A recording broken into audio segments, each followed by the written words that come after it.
मेरा सलाम। मैं बहुत शुक्रगुजार हूँ कि आप लोग मुझे यहाँ बुलाए और बोलने का मौका दिए।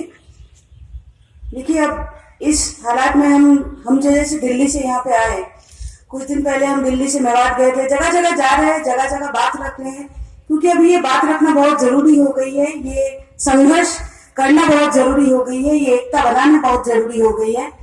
ये जो हम एक मुहिम में भी चला है, यूनाइटेड अगेंस्ट हेट, ये इसका जरूरत क्यों पड़ा कि नफरत के खिलाफ हम सबकी आवाज ये उठाने की अभी इस तरीके से जरूरत क्यों पड़ा? आप सब जानते हैं क्यों? क्योंकि हमारे मुल्क में अब जिस तरीके से नफरत फैलाया जा रहा है, एकदम नियोजित तरीके से नफरत फैलाया जा रहा है, जिस तरीके से इस हुकूमत में लोगों के मन में एक नफरत भर रहे हैं, लोगों को एक दूसरे से लड़वा रहे हैं, खुलेआम सड़कों पे कातिल लोगों की भीड़ की द्वारा मौत हो रही है, कत्ल हो रही है, उन सबके वो जब फैल जाती है इस तरीके से, जब नफरत फैलता है, तब हम सबको नफरत के खिलाफ आवाज उठाना भी हमारी अभी मजबूरी है। इसलिए भी क्योंकि ये जो हमारे ऊपर हमला है ना, जैसे खालिद भाई ने भी बोल के गए कि यहाँ पे मुसलमानों के ऊपर, दलितों के ऊपर खास तरह से हमला हो रही है।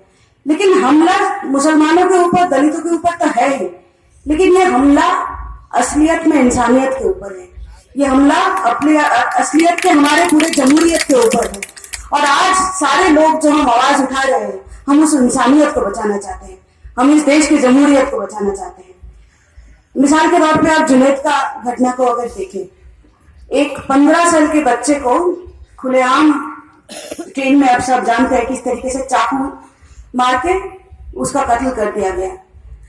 चलिए, जुनैद का जान तो गई, लेकिन जो लोग जिंदा बचे उनका क्या?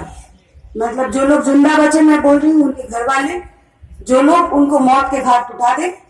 और वो 200 लोग उस ट्रेन के अंदर बैठ के जो ये पूरे घटना की चश्मदीद गवाह थे, लेकिन पुलिस के सामने गवाही देने में मना कर दिए। इंसानियत तो उनके अंदर भी मर गए ना, उनके अंदर के रूह भी तो मर गए। और इसी तरीके से इस समाज को हम मानना चाहते हैं। वो चाहते हैं कि ये समाज इंसानों के नहीं, दरिंदों के समाज बन जाए, वो हम बनने नहीं देंगे। इसीलिए हम यूनाइट हो रहे, इसीलिए हम एकता की बात कर रहे हैं, इसीलिए ये मुहिम छेड़ी गई कि ये हमला हम सब पे है। कि हम वो चाहते हैं कि पूरी तरीके से हम ऐसा एक मुल्क बन जाए जहां कत्ल भी हो, आपके सामने किसी को मार भी दिया जाए तो आप आवाज ना उठाए, वहां से नजर चुरा के चले जाए। हम ऐसे इंसान नहीं बनना चाहते। कुछ दिन पहले एक और मूवमेंट हुआ, आप लोग देखे होंगे, उसका नाम था नॉट इन माई नेम। जिस दिन जुनैद का कत्ल हुआ, दिल्ली के कुछ लोग ये बात ऐलान किए सोशल मीडिया पे कि हमें मंजूर नहीं, हमारे नाम पे नहीं। उनमें से बहुत सारे लोग थे जो मुसलमान नहीं थे, गैर मुसलमान लोग ही थे। आप बोले थे कि आप क्या बोल रहे हो कि ये हिंदू राष्ट्र बनाना है आपको, इसीलिए आप ये सब कत्ल कर रहे हो ना, हमारे नाम पे नहीं, हमें ये मंजूर नहीं, हम आपके इस हिंदू राष्ट्र के हिस्सा नहीं बनना चाहते हैं। क्योंकि ये हिंदू राष्ट्र इतना ही एक घटिया एक सोच है, जिसका हिस्सा जो भी बनेंगे वो उस घटिया सोच के एक हिस्सा बनेंगे। हम नहीं चाहते हैं। हमारे जो देश का जमहूरियत है उसमें बहुत सारे खामियां हैं, उसको और आगे लेके जाना है, उसको और बेहतर बनाना है, लेकिन उसका ऑल्टरनेटिव हिंदू राष्ट्र तो नहीं है।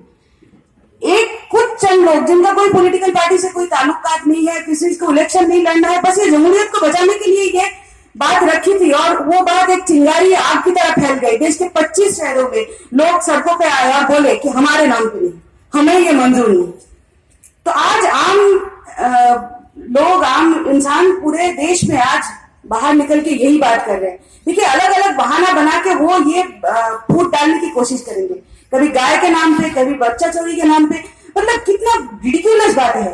गाय के नाम पे वो पहलू खान जो एक डेयरी फार्मर थे, उनको मार दिया। एक डेयरी फार्मर से ज्यादा गाय की अहमियत कौन जानते हैं, गाय की कीमत कौन जानते हैं? वो भाड़े के टट्टू गुंडे जो उनको मारे थे पहलू खान को, उनको पता नहीं गाय की कीमत क्या है। वो तो भाड़े के गुंडे हैं। वो आके गाय के नाम पर लोगों को, मतलब 50 से ऊपर जान हम अब तक खो चुके हैं, हमें और नहीं खोना है। जुनैद का जब कत्ल हुआ, अगले दिन ये जब हम प्रोटेस्ट किए थे, प्रोटेस्ट का कॉल दिए थे, 5000 लोग दिल्ली के सड़कों पे आके यही बोले कि हो सकता है कि जुनैद का धर्म अलग हो सकता है उसका रीति रिवाज अलग हो सकता है उसका विश्वास अलग हो, लेकिन फिर भी जुनैद, पहलू खान, अखलाक ये सारे हमारे भाई हैं और हम और किसी भाई को नहीं खोना चाहते। देखिए, देश की हुकूमत की क्या रवैया है वो तो हम सब जानते हैं।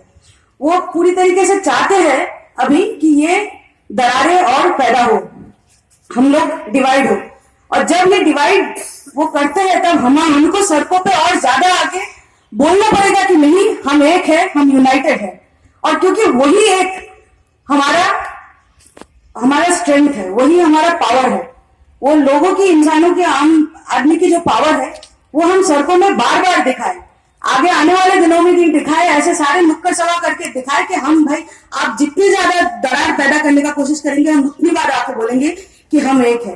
क्योंकि हम तो बहुत सारी चीजों में हम एक है ना, हम तो संघर्षों में एक है, शोषण में एक है। ये हुकूमत अभी ये क्यों कर रहा है, इतना ज्यादा नफरत पैदा क्यों कर रहा है? क्योंकि उसको पता है कि वो जो अच्छे दिन का खोखला वादा लेके आया था वो किस तरीके से अभी पूरी तरीके से धूल में मिट गया है, वो हम सब जानते हैं। सारे लोग उस चीज को पहचान रहे हैं।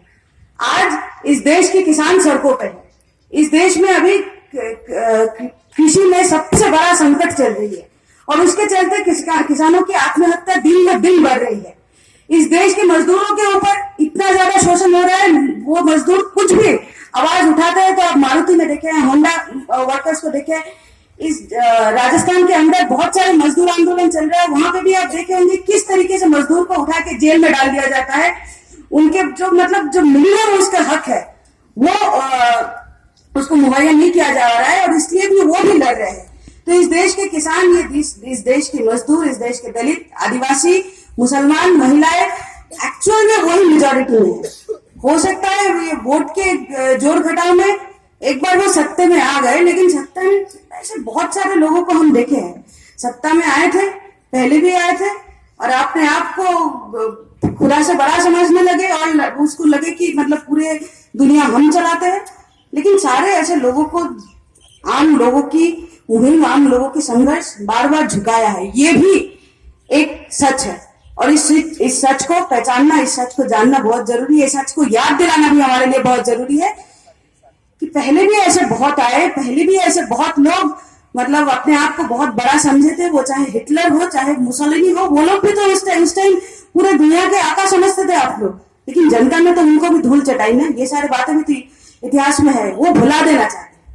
आप जानते हो राजस्थान में भी अभी किस तरीके से इतिहास को वो तोड़ मरोड़ रहे हैं, जंग के इतिहास बदल रहा है, कौन जीता कौन हारा सब बदल रहा है, क्योंकि वो अपने तरीके से इतिहास लिखना चाहते हैं, वो इतिहास को भुलाना चाहते हैं, वो सबसे डरते हैं इतिहास से। क्योंकि इतिहास के पन्नों को अगर आप देखें तो उनकी हार ही ज्यादा दर्ज है, इसलिए वो इतिहास को भुलाना चाहते हैं, इतिहास को बदलना चाहते हैं। हमको उस इतिहास को बार बार याद करना पड़ेगा, उस इतिहास को दिखाना पड़ेगा, उनको याद दिलाना पड़ेगा कि ब्रिटिश हुकूमत के खिलाफ जब इस देश के हिंदू और मुसलमान एक साथ लड़ रहे थे तब ये आरएसएस के लोग चापलूसी कर रहे थे उस ब्रिटिश हुकूमत को।